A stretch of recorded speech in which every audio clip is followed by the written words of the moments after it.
Got an update on my printer servo one here, even without the parts.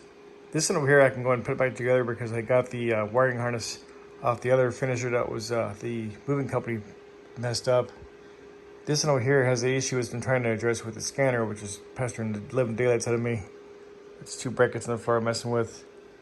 And me and Morgan, we did some reorganizing today because it seems kind of annoying the way the room was. We had a whole closet that we couldn't use.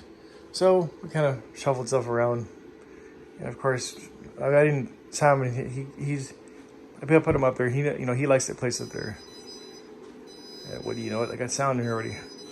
But so what I have is I have my full machine, my full size machine that I could still open. I could still raise and lower the paper tray, the bypass on the left hand side, and I got the inserter on the top, the booklet maker, and then the little tray.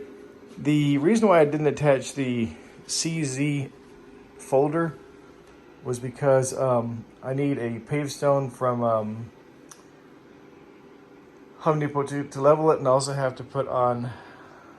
I also have to put on this bracket, which I have the French screws for. I know where the belt is for it, but on the bright side of the story,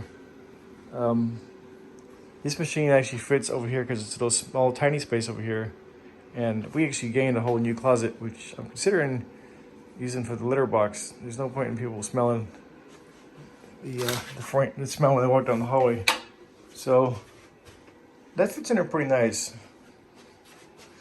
It's I mean, I'm gonna start the surprise around to put the 2 machines. All right, bye.